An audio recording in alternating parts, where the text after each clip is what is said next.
I'm performing the role of Rodolfo in LaBoheme.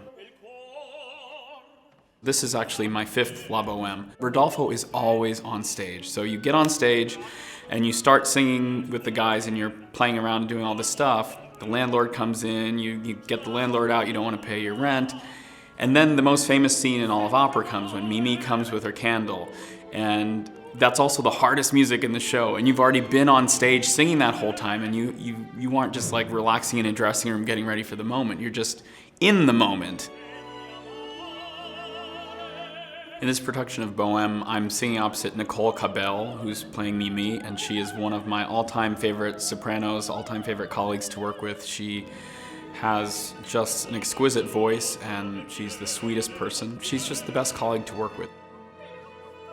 There's a tendency to push tenors into sounding the same as every other tenor, like you want a lyric tenor to sound just like this. And for me, that's never been the case. I really have always been drawn to singers that sound like nobody else. And in this cast, there's plenty of those people as well. And Nicole's one of those people who you hear Nicole's voice and you're like, that's Nicole Cabell. You can't confuse her for somebody else. And that personal uniqueness is what I really love.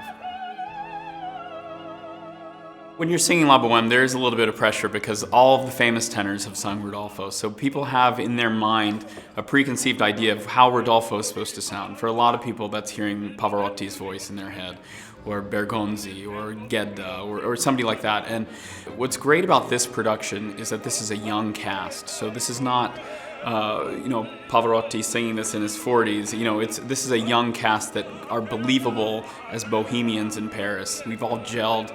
We're all friends like we would be in La Boheme, and it just feels very natural.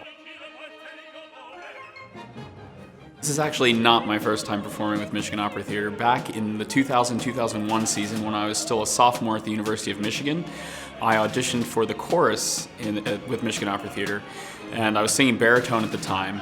And believe it or not, Bohème was my first professional show ever.